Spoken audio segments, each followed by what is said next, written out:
Indonesia, negeri dengan ribuan pulau dan ratusan suku bangsa. Rumah bagi lebih dari 286 juta jiwa. Negeri yang telah lama mencari cara terbaik untuk mengatur dirinya.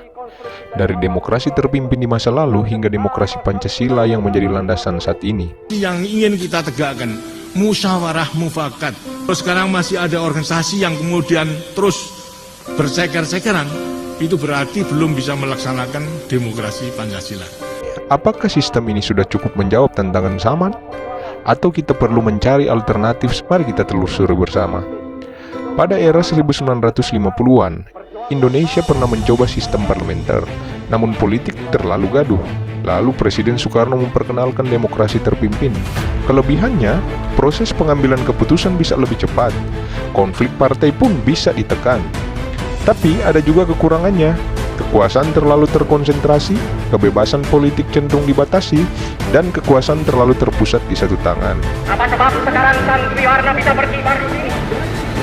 Hak lain tak bukan jalan oleh karena rakyat Indonesia yang 70 million ini berjuang mati-matian. Lalu datanglah demokrasi Pancasila yang menekankan musyawarah, gotong royong, dan stabilitas politik.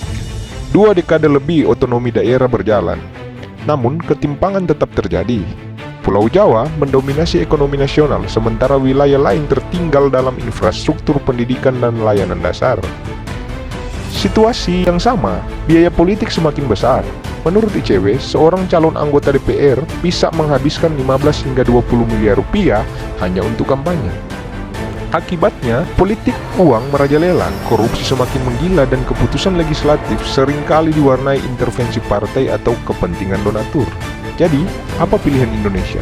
Memperkuat sistem demokrasi Pancasila dengan reformasi pembiayaan politik, memperbaiki desentralisasi agar dana pusat mengalir lebih adil ke daerah-daerah tertinggal, atau mungkin di masa depan mempertimbangkan sistem federasi jika infrastruktur kelembagaan dan solidaritas nasional sudah siap.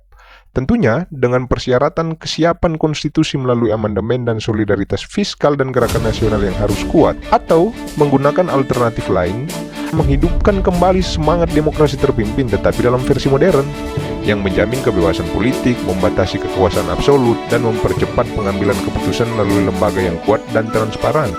Berupaya memerangi kemiskinan dengan pendekatan holistik, pendekatan menyeluruh.